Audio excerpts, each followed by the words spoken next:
सहनावतु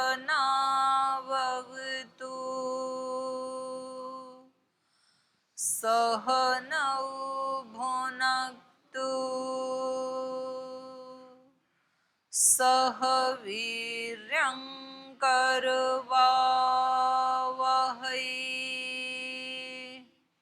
तेजस्विनावधीतमस्तु मा विद्विषावहै ॐ शांति शांति शांति।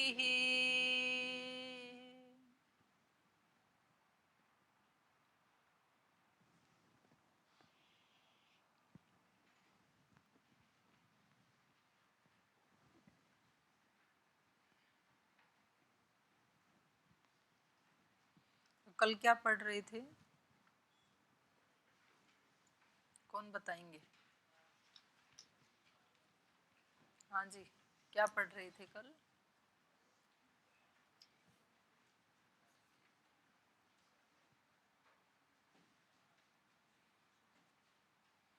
सत्कार्यवाद की स्थापना की पहले। उसके बाद इन्होंने क्या प्रश्न उठाया पूर्व पक्षी ने? न भावे भाव योगश्चेत भाव योग भावे भाव योग न चेत। इसमें कारण रहता ही नहीं है। भावे मतलब कार्य में, कारण में कार्य के अवस्थित रहने पर फिर उसके कारण की क्या जरूरत है जब पहले ही कार्य है। भावे मतलब कार्य रूप, तो उसमें कारण को मानने की क्या जरूरत है जब पहले से ही कार्य। आप कह रहे हैं कि सूक्ष्म रूप में कारण में ही कार्य रहता है, तो बोले जब कार्य है ही तो उसकी उत्पत्ति क्या होगी फिर?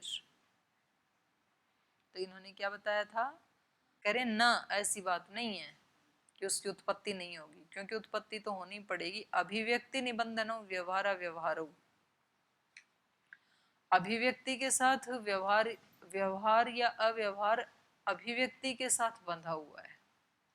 अभिव्यक्त होता है तो उसमें वैसा व्यवहार होता है, सूक्ष्म रूप में होता है तो व्यवहार नहीं होता है। और कह रहे हैं ठीक है, तो फिर जब नष्ट हो जाता है तब तो उसको आप उसका अभाव मान लो। पहले तो आपने कह दिया कि वो अनअभिव्यक्त है घट, तो इसलिए हम घट रूप में उसका व्यवहार नहीं करते हैं। जब अभिव्यक्त हो जाता है तब हम घट का अभाव उसका व्यवहार करते हैं और उसी को उत्पत्ति कह रहे हैं। तो कह रहे हैं ठीक है, लेकिन जब ये नष्ट हो जाता है घट तब तो आप उसका नाश मान लो। कह रहे नाश भी सर्वथा अभाव नहीं होता है। नाश है कारण लय, कारण में लीन होना, इसी को ही नाश कहते हैं। और इसको दूसरे ढंग से भी देख सकते हैं, पारंपर्यतो अन्वेषणा बीज अंकुरवत। परंपरा से इसका विवेचन करना चाहिए, इसका अन्वेषण करना चाहिए, जैसे बीज का और अंकुर का हम करते हैं। फिर आगे कह रहे हैं उत्पत्तिवत व अदोषः। तो ये अभी पढ़ाना है नहीं, ये तो पढ़ दिया था कल। हाँ, और कह रहे हैं उत्पत्तिवत व अदोषः, उत्पत्ति के समान भी इसमें कोई दोष नहीं आएगा। अगर आप उस अभिव्यक्ति को ही उत्पत्ति कह रहे हैं तो फिर हमें कोई दिक्कत नहीं है। जिसको असत कार्यवाद को मानने वाले कहते हैं कि पहले नहीं था, असत था, अब ये सत रूप में आ गया। हम कहते हैं पहले अनभिव्यक्त था, अब अभिव्यक्त रूप में आ गया। तो इस अभिव्यक्त को ही आप यदि उत्पत्तिवत कह रहे हैं, उत्पत्ति जैसा कह रहे हैं, तो फिर हमें कोई आपत्ति नहीं है, फिर तो कोई दोष नहीं है। तो यहाँ तक ये इनका सत्कार्यवाद पूर्ण रूप से स्थापित हो गया। सत्कार्यवाद क्या है? कारण में पहले ही कार्य विद्यमान है, लेकिन वो सूक्ष्म रूप में विद्यमान है, और जब वो अभिव्यक्त हो जाता है उसको ही उत्पत्ति कहते हैं। तो कार्य से कारण का अनुमान होता है, ये पहले कहा जा चुका है।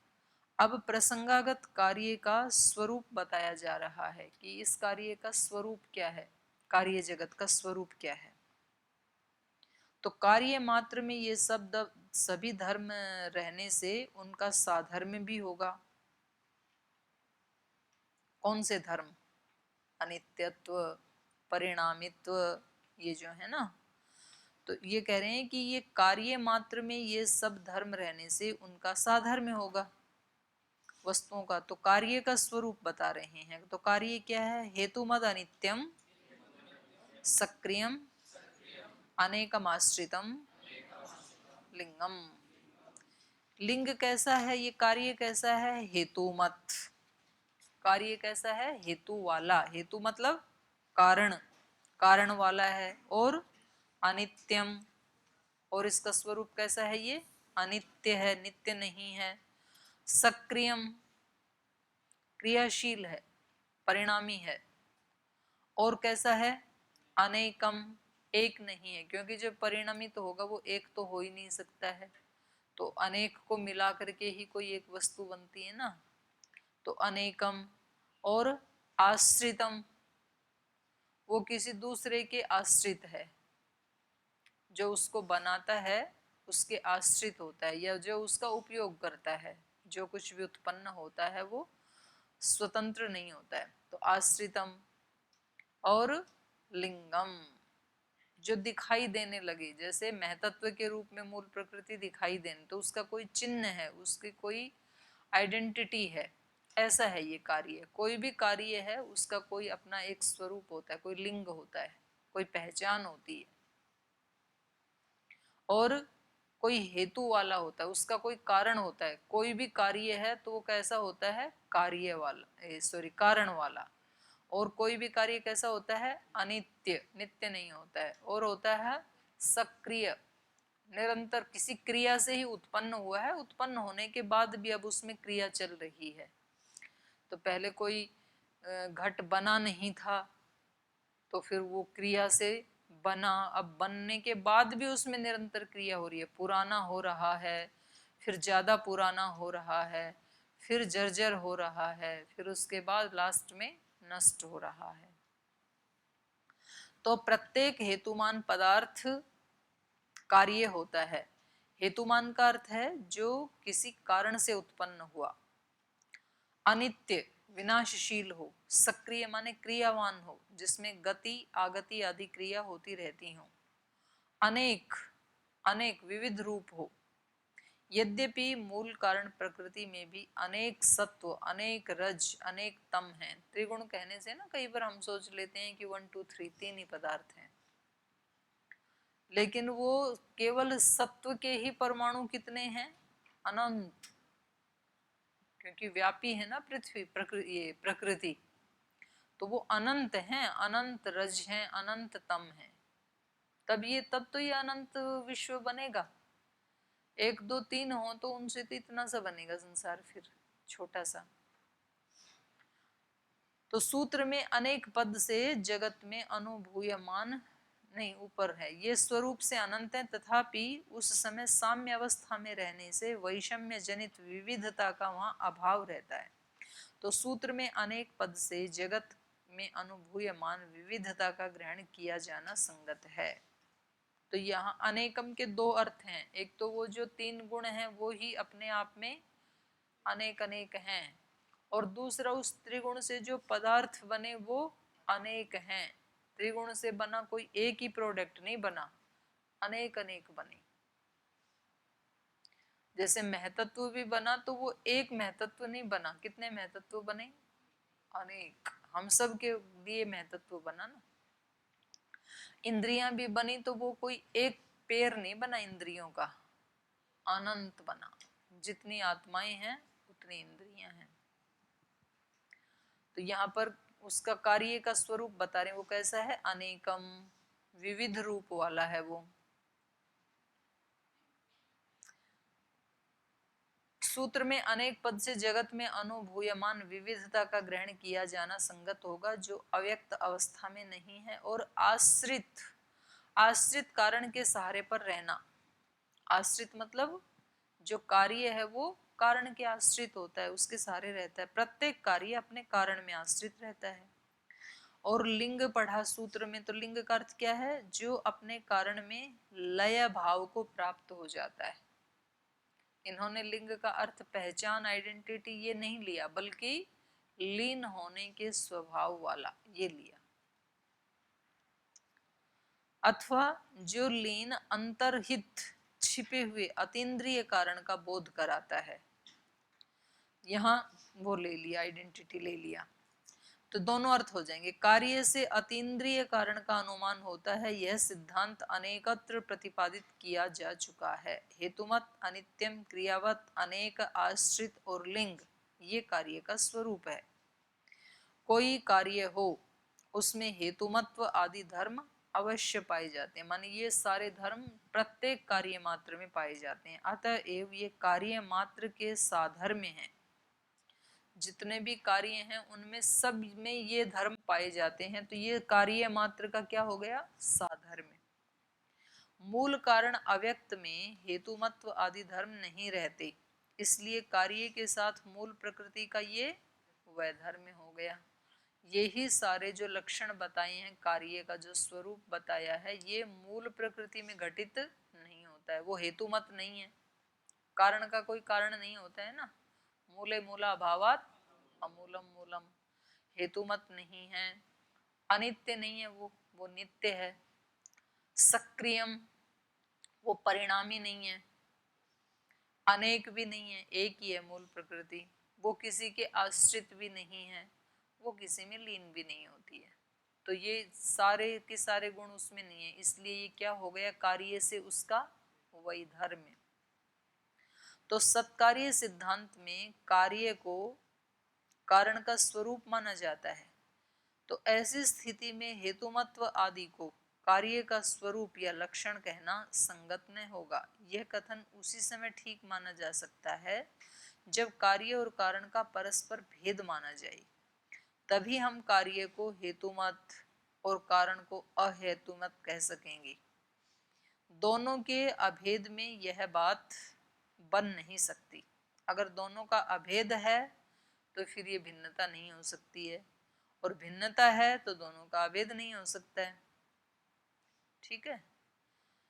यदि सर्वात्मना भेद माने तो सत्कार्यवाद सिद्धांत की हानि होती है। पूर्व पक्षी की बात समझ में आ रही है? ये पूर्व पक्षी की लाइनें पढ़ रही हूं मैं। पूर्व पक्षी क्या कह रहा है?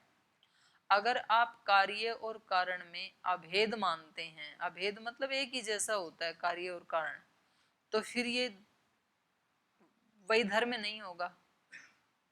और यदि आप दोनों में भेद मानते हैं तो फिर आपका सत्कार्यवाद का सिद्धांत सिद्ध नहीं होगा, क्योंकि आप क्या कह रहे हैं कि कारण में पहले ही कार्य है वह, लेकिन वो अनभिव्यक्त था, वह अभिव्यक्त हो गया, वही कार्य है, तो फिर वैसा ही आना चाहिए ना।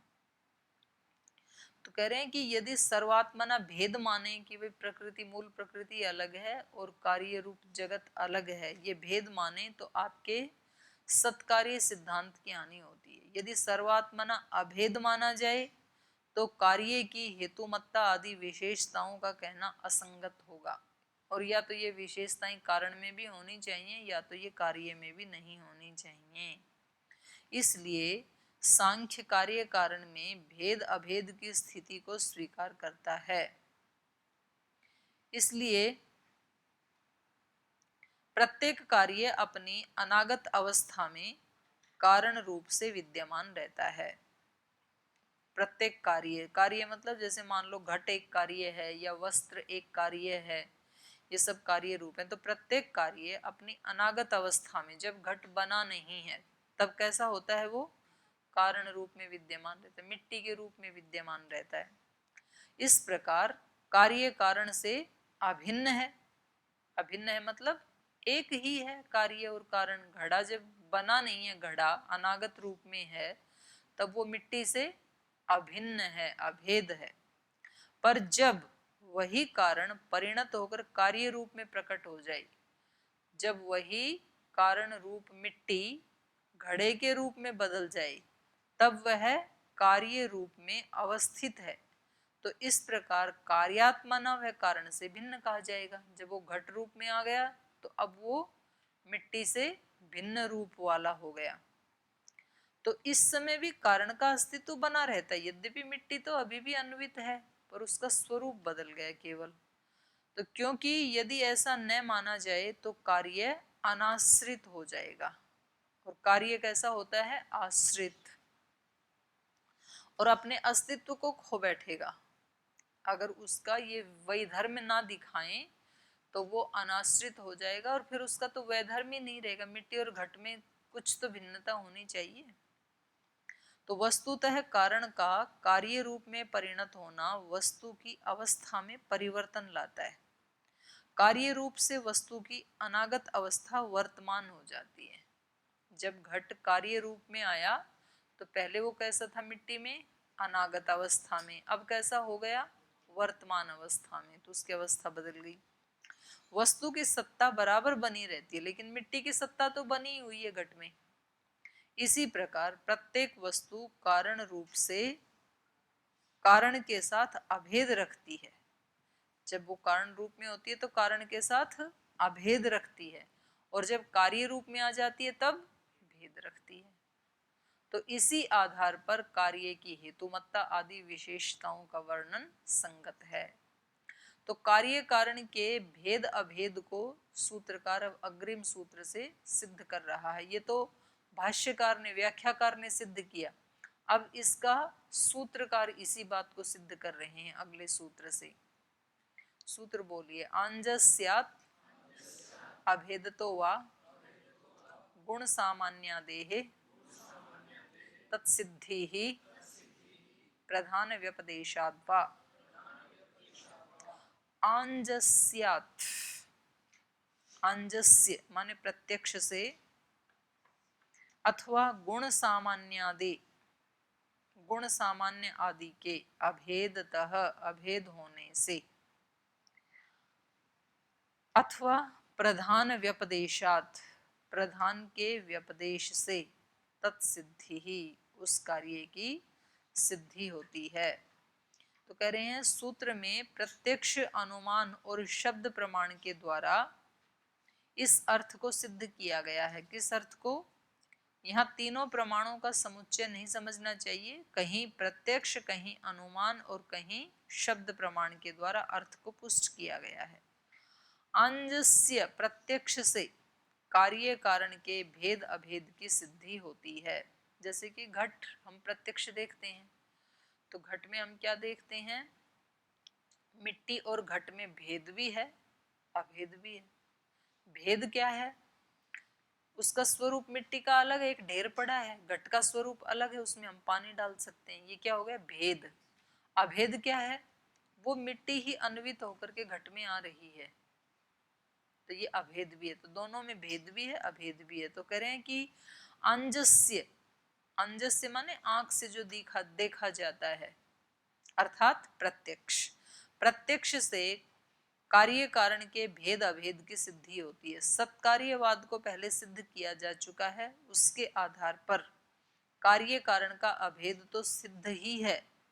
इस सूत्र में भेद को सिद्ध करने के लिए विशेष यत्न किया है। अंजसा, अंजसा पद से तद्धित प्रत्यय करके अंजस्य बना दिया, तो इसका अर्थ हो गया अनायास होने वाला, माने सहज रूप से दिखने वाला, जिसके संपन्न होने में अधिक यत्न न करना पड़े।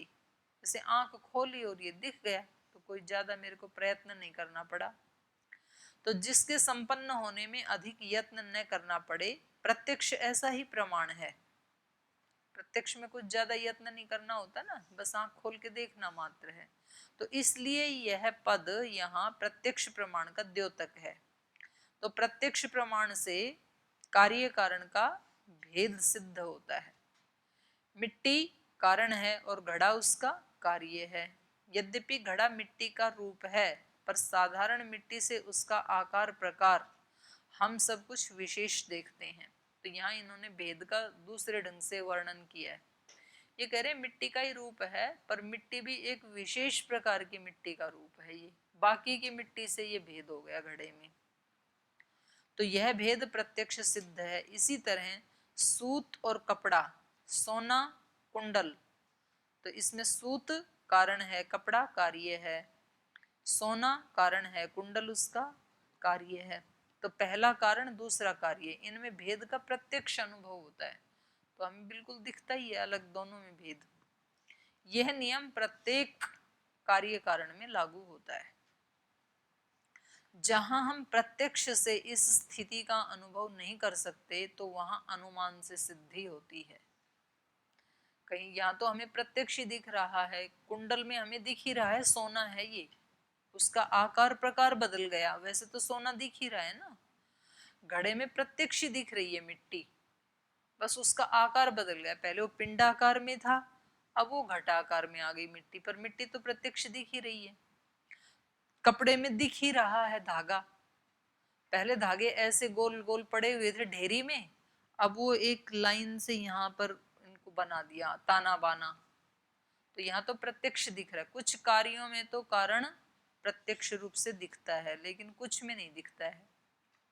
त्रिगुण नहीं दिखता है, जैसे सत्वरजतम दिखते नहीं है। तो इसी को कह रहे हैं ये कि यहाँ जहां हम प्रत्यक्ष से स्थिति का अनुभव नहीं कर सकते, वहां फिर अनुमान से इसकी सिद्धि होती है। तो इस बात को सूत्रकार ने कहा गुण सामान्यादे अभेदतः, गुण सामान्य आदि के अभेद से कार्य कारण का भेद प्रतीत होता है।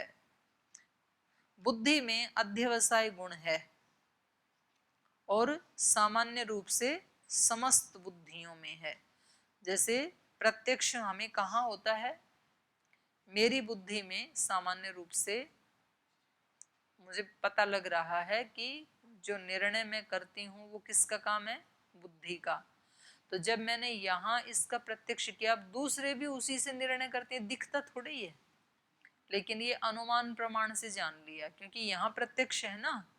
तो जब हमने यहाँ प्रत्यक्ष किया तो दूसरी जगह नहीं भी दिख रहा है, तो हम अनुमान प्रमाण से जान लेते हैं कि जैसे मैंने बुद्धि से निश्चय किया, ऐसे सभी आत्माएं बुद्धि से ही निश्चय करती हैं। तो कहा कि बुद्धि मात्र अध्यवसाय रूप गुण सामान्य का अभेद अर्थात एक रूपता समस्त बुद्धियों में देखी जाती है, पर यह बुद्धि मात्र का ही स्वरूप है। जितनी भी बुद्धियां हैं उन सब का स्वरूप है ये निश्चय करना, कारण प्रकृति का नहीं है ये। तो उससे क्या हो गया, ये भेद।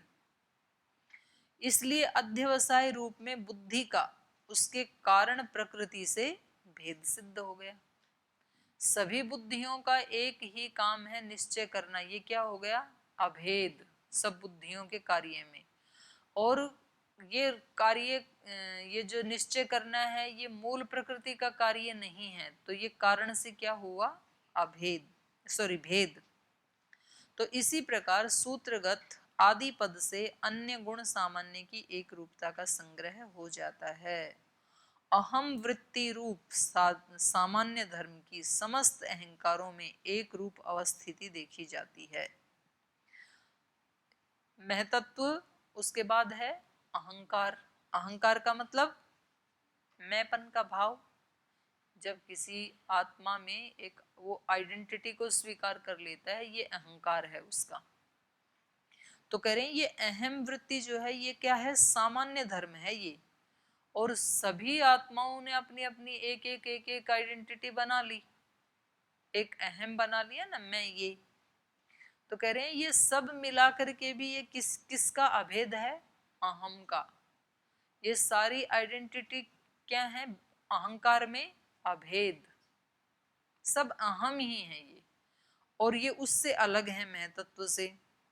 अहम वृत्ति सामान्य धर्म की समस्त अहंकारों में एक रूप अवस्थिति देखी जाती है, और अहंकार के कारण बुद्धि में ये नहीं है। तो बुद्धि से क्या हो गया, महतत्व से क्या हो गया, ये भेद। अतएव अहंकार कार्य का अपने कारण बुद्धि से या महतत्व से भेद सिद्ध होता है। घट कार्य में जल आहरण आदि गुण सामान्य रूप से देखे जाते हैं, पर ये सब मिट्टी में नहीं देखे जाते। तो घड़े घड़े जितने भी हैं उनमें एक साधर्म क्या है, वो जल आदि को ग्रहण कर सकते हैं, जल को, दूध को, अन्न को, कुछ भी उसमें भरे उसको ग्रहण कर सकते हैं। लेकिन मिट्टी ग्रहण नहीं कर सकती। तो घट घट में ये जो धर्म है ग्रहण आदि का, ये सामान्य धर्म साधर्म है, और उनके कारण में ये नहीं है ये धर्म, इसलिए उससे कारण से क्या हो गया, वही धर्म है। तो ये सब मिट्टी में नहीं है, इसलिए मिट्टी से घट रूप का वैधर्म्य हो गया, भेद हो गया। तो इस प्रकार प्रत्येक कार्य कारण में समझना चाहिए। कार्य कारण के भेद की पुष्टि शब्द प्रमाण से भी होती है। इसी बात को सूत्रकार ने कहा प्रधान व्यपदेशात वा, प्रधान का व्यपदेश होने से उसको प्रधान कहा ही क्यों है, इसलिए कहा है कि उसके अंदर ये सारे गुण नहीं होते हैं जो कार्य में होते हैं। प्रधान कौन होता है, गांव में सब लोग सामान्य और उनमें एक उनका प्रधान, तो वो उनसे विशेष होता है ना, तभी तो उसकी संज्ञा वो है। तो कहा प्रधान व्यपदेशाद्वा, जगत के मूल कारण प्रधान, जिसमें समस्त जगत लय के समय लीन या अंतर्हित हो जाता है। तो जगत से पृथक रूप में व्यपदेश वर्णन होने से, तो शास्त्र में भी जगत के मूल कारण प्रधान और उसके कार्य का अलग अलग वर्णन किया गया, ये उपलब्ध होता है। जैसे ऋग्वेद के नासदीय सूक्त में प्रलय का वर्णन करते हुए उस समय समस्त स्थूल सूक्ष्म भूत दिन रात के चिन्ह सूर्य आदि सब का अभाव बताया है। ना सदासीनो सदासीत नासीद तमो न व्योमो रजोवत, पर उनके मूल कारण स्वधा, स्वधा मतलब मूल प्रकृति, स्वधा के अस्तित्व को उस समय स्वीकार किया गया है। न सत आसीत न असत आसीत, यही कहा उसमें ऋग्वेद में, ना सदासीत न असदासीत, ना सदासीनो। तो वेद के अनेक स्थलों में स्वधा प्रकृति का नाम है, इसलिए मूल कारण प्रकृति और कार्य का परस्पर भेद स्पष्ट होता है। तो इस तरह सब अनेक वर्णन शास्त्रों में पाए जाते हैं और फलतः कारण का भेद सिद्ध होने पर कार्य का हेतुमत्व आदि स्वरूप जो पूर्व सूत्र में प्रतिपादित किया, ये सर्वथा संगत मानना चाहिए। और भेद मूलक कार्य रूप और अभेद मूलक सत्कार्यवाद को सांख्य में स्वीकार किया गया है। तो ये कार्य का इन्होंने स्वरूप भी बता दिया और कारण से इसका भेद भी बता दिया। शेष चर्चा फिर अगली कक्षा में करेंगे।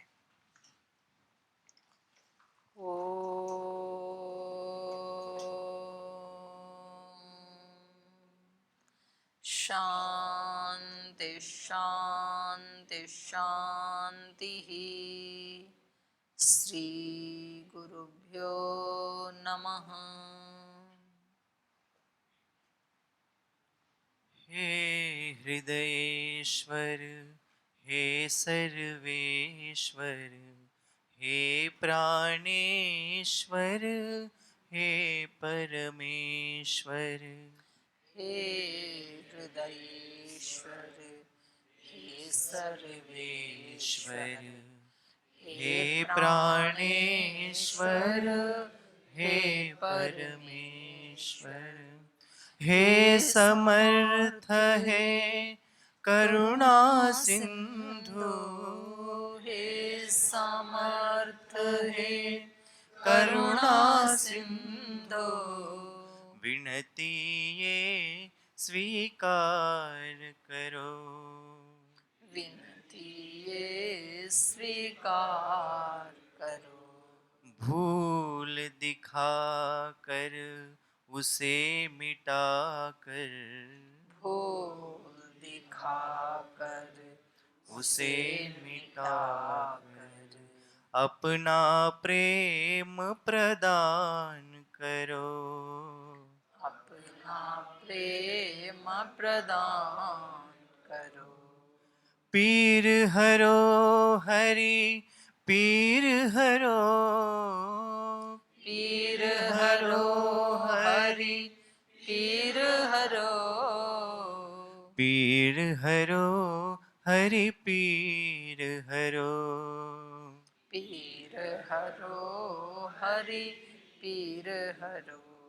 हे हृदयेश्वर हे सर्वेश्वर हे प्राणेश्वर हे परमेश्वर, हे हृदयेश्वर हे सर्वेश्वर हे प्राणेश्वर हे परमेश्वर हे प्राणेश्वर हे परमेश्वर हे प्राणेश्वर हे परमेश्वर।